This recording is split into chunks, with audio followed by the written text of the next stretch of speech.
Joined now by Zach Berry of OM Spirit, talking Rebels, but it's not just the Rebels, Zach. You're a proxy for a lot of folks who cover different SEC programs, because I feel like Ole Miss is a good one to start with, because Nick Saban is gone, the empire has fallen, and now there's a vacuum. So what does that mean for the rest of the SEC? Like, we're sitting here as we record this, Ole Miss, still very active in the portal. They've done a great job. They're probably going to be a top 5, top 10 program this offseason, going into the 2024 season. They will be expected to make the playoff. Like, how does it change things for Ole Miss that there's no Nick Saban in Alabama? Well, as someone who covers recruiting, I can now make the joke to everyone. Well, nobody's getting the Bama bump anymore. No, that's not real, by the way. No, it's not. I've actually looked into it and done the research. It's not real. Shannon can confirm. I think probably the coolest thing about it, just looking back on his career, and I remember I've told this story before. I went to a wedding in 2012 that was in Tuscaloosa. Couple good friends of ours graduated from Alabama. And I told my wife, I said, hey, before we get to the hotel, I want to go over to the stadium. I want to see the statue. And I thought it was so cool. They had the kind of stone wall behind each statue with all the years of national championships. And it was right after, I guess, 2009 and maybe, I think 2011. I can't. Yeah, 2011 they won also. Yep. It was the week before Alabama won again. But I told my wife, we went and I took some pictures of the statue, and I laughed when we were walking off. And I said, isn't it kind of cool how Alabama just left all this room for more years to be added? And that was kind of the joke with Saban for years was, oh, Alabama's down this year. They're missing, this, and this. They got to replace this guy. They got to do, all of this stuff every year. And in the back of my mind, I was always like, I'm not really going to count out Nick Saban. As someone who covers Ole Miss back-to-back years did it, 2014, 2015. That was a euphoric couple years for Ole Miss fans, because it was like, we did it. Like, yeah, right. Beat Alabama, not win the SEC, not win the national title. I was at the 2014 game, and then actually went to Oxford the morning after the 2015 game when they got back to talk to Hugh Freeze and the players, to do another, like, SI wanted me to do another Ole Miss cover story, because those sold really, really well, by the way. Yeah. But it did, and it did feel like that they had won the national championship at that point. For a program that had, I don't have the career record against Alabama in front of me, but it's not good. Especially 2015, Ole Miss never wins in Tuscaloosa. You'd have to go back decades. And that struggle and getting over the hump, beating Nick Saban, and, almost kind of ushering in Saban's growth as a head coach to know, I can't just do 3 yards in a cloud of dust anymore. I got to go find a dynamic quarterback. I have to adjust my offense. And, coming full circle, Lane Kiffin was kind of there to help bridge Nick Saban into what we now know college football as. So he did it in so many different ways, with so many different styles of offense and defense, and just the dedication that he showed throughout his career was so cool. I thought that was just so Saban. Announces his retirement the next day, 7:30 a.m. He's at the office. I know, it's truly amazing, and it's just, it felt like he had his foot on the throat of all these programs for so long, and now George is in a different universe now, because I think Kirby Smart probably the most likely successor in terms of guy kind of on top of the sport. But everybody else, Ole Miss, LSU, Texas A&M, Auburn, especially Auburn. I mean, think about Gus Malzahn was a good coach. Yeah. He got run off because of Nick Saban. Yeah. I mean, he's killed some careers, but he has postponed some careers for sure. I mean, I saw the joke on Twitter after Saban announced his retirement, and it's kind of funny. I mean, I'm sure everybody laughed at it, but people poking fun at Auburn, where it's like the entire reason that you hired Hugh Freeze is now null and void. Because but I mean, it was like, well, this guy's beat Saban twice. Let's go get him. Now it doesn't matter. Well, I don't think it's null and void at all, because I think Hugh Freeze actually sets them up pretty well in the new version of the SEC. Well, and actually, we're going to talk to Justin Hoganson of Auburn Live about that in this very episode. But I want to talk to you about this because you've been there for the Hugh Freeze portion of Ole Miss, but now the Lane Kiffin version of Ole Miss is even more consistent and better. And now, because of the way Lane's used the portal, Ole Miss will enter 2024 as one of the more talented teams in the SEC. And now there's no Nick Saban at Alabama to hoard a lot of that talent. Does it feel like things sort of spread out a little more, that an Ole Miss has more of a chance now? I think it does a little bit. I think you're going to see Kirby and Georgia kind of flex their muscles a bit with some just the connections in recruiting. They all pretty much recruit the same players. And then Kirby goes and snatches Javaris Robinson. So there's some ties there, notably with guys like Caleb Downs. But I mean, I think it's going to be a little more spread out. I think it is a little more spread out now with NIL. I think that's been one of the cool things to see as recruiting in the landscape changes, where you're seeing more 4 and 5 star guys go all over the place, and not just the portal, like high school guys. I mean, Dylan Raiola, sure, he had the family ties to Nebraska, but he could have just gone to Georgia and just been the next great guy at Georgia. No, he's going to go to Nebraska. You saw it with Travis Hunter going to Jackson State and then going to Colorado. I mean, that guy never goes to a place like that, 6-7 years ago. I do think it's going to make it a little more fun for the SEC and more fun for the programs to compete nationally and locally in the Southeast, where normally Nick Saban, that was, we talk about the joke about the Bama bump. It was always kind of the running joke for Ole Miss fans. Ole Miss they'd find a guy, recruiting, they prioritize him. They would, extend an offer. Maybe they got a commitment. And then pretty much the rest of that cycle, it's just Ole Miss fans like, okay, Nick Saban, please don't find this person. Please don't offer them.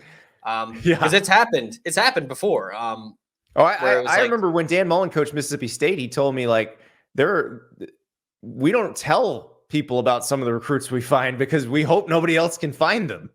Yeah. And what he's talking about is we don't want Nick Saban to find them. Yeah. They did that with Chris Jones. Yeah. I think that's probably one of the things that I think a lot of coaches are breathing a sigh of relief, is they don't have to worry about, somebody pulling the Bama card on them. And look, Nick Saban earned it. And Alabama, all jokes aside, earned that reputation. I mean, they have a wall in their building of all the jerseys of the first round picks that they've had. So it's insane. Yeah. So it's everybody jokes about it, but I mean, it's an earned reputation and an earned, honor to be offered by Alabama. You go into Nick Saban's office and you take the picture in front of the couch with all the rings. I mean, that's a big deal. Oh yeah. Yeah. So let's talk about this Ole Miss team that Lane Kiffin is constructing right now, because they do bring so much back. It's interesting to me, they lose Quinshon Judkins, which when you think about it, like if you follow the NFL, you didn't look at that as like a huge problem, because they had upgraded on the D line in the portal. They still had Ulysses Bentley, and they could go get more running backs if they needed to. They couldn't go like D-line was an issue for them. And it feels like with Walter Nolan, that's somebody that they probably couldn't have gotten otherwise. Yeah. You always have to, you got to always reload the trenches. I mean, that was Nick Saban and Princely Emmanuel as well from Florida. Yeah. Princely Emmanuel and Walter Nolan to go along with JJ Pegues, Jared Ivey, TJ Dudley. They have a lot of true sophomores that they're excited about, but you had to shore up that pass rush, that being effective against the run, being able to stone people at the line, demand those double teams to free up other people. So, but yeah, I think that was probably the biggest thing Kiffin knew he needed to do, was to add some elite instant impact players to that defensive front. There were times, the story for this season was, it was kind of the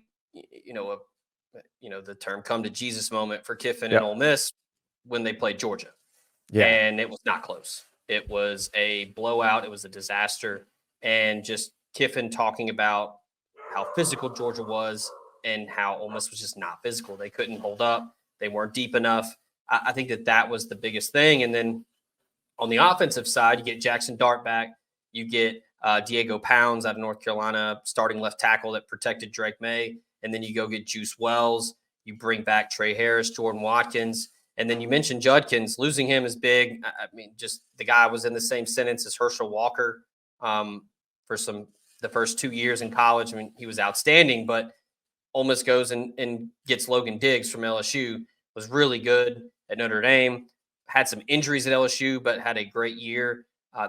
Ole Miss expects him back kind of after the non-conference slate to start the year. And I think Ole Miss will probably try to go add one more to go along with Ulysses Bentley. So, I mean, the portal, it's been Kiffin's way of bridging that gap between the Tier 1 SEC, the Tier 1 national programs, to make not only Ole Miss relevant in a dark horse playoff team, to where now I think a lot of people there is no dark horse anymore. They are a legit threat to the college football playoff. No, I think at this point people would be surprised if they didn't make the top 12 next year. And that's a strange place for Ole Miss to be in. It's a lot. It's actually quite a bit of pressure for a program that's not used to that. It's certainly rarefied air. And you look at the schedule, that's been a big thing talking about 2024. The schedule sets up nice. You don't have to play Alabama. Saban or not, that's big. You don't play Auburn. And you get, basically, in my opinion, the two toughest games at home. You get Georgia at home, you get Oklahoma at home. You're on the road at LSU, but it's post Jaden Daniels era there. What's that going to look like? So you think, I don't know, Andy, I mean, the floor is what, 10-2, 9-3? I mean, well, here's the thing. In the new version of the SEC, I think floors are lower than people realize, even if you're pretty good. Yeah. Because every team is pretty good. Like every team is talented when you're in a league with Georgia, Alabama, and I know not everybody's playing everybody, but A&M, LSU, Texas, Oklahoma, like that it is a Tennessee. It's going to be a bloodbath. Yeah. But I do think the way that Ole Miss is constructed, and I mentioned the defensive lineman out of the portal, getting Juice Wells to combine with Trey Harris, who they got out of the portal last year.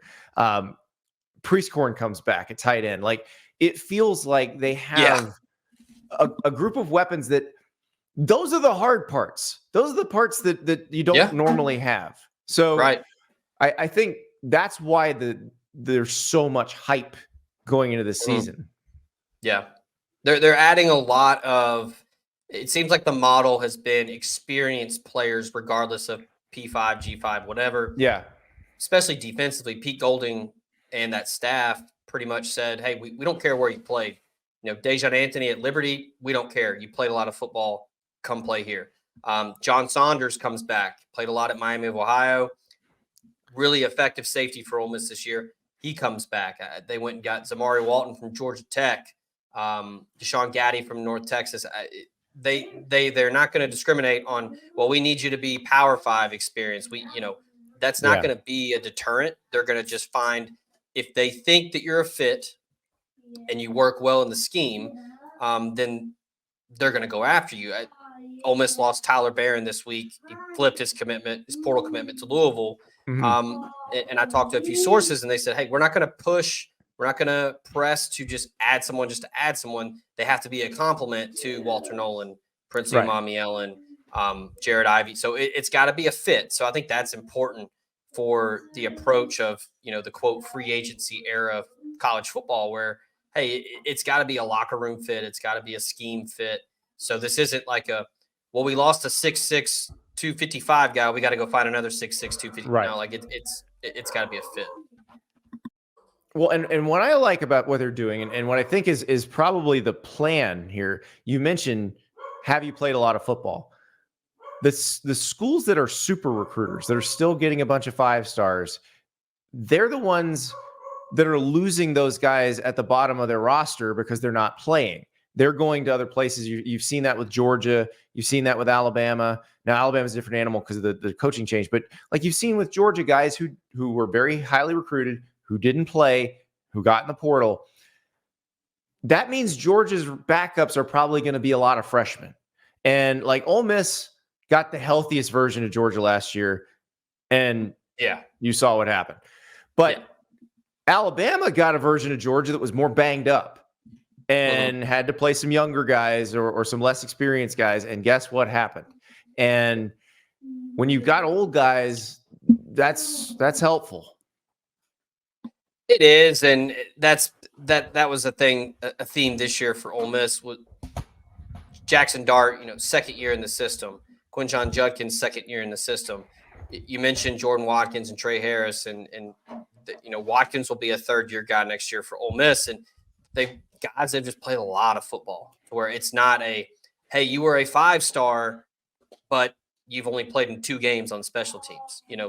Sometimes those guys are great, and sometimes they work out where they go. But Ole Miss is kind of going for the model of, we need a proven commodity to add to this equation. So that's been the recipe for success so far for Ole Miss, and I think that they're going to continue to do that with who they look to add in this the tail end of this portal window, and then going into the spring. So got the old guys at Ole Miss, Zach on dad duty with all the kids out for snow days. He's taking care of the young guys this week. Yeah. Thank you so much, Zach. Thanks, Andy. See ya.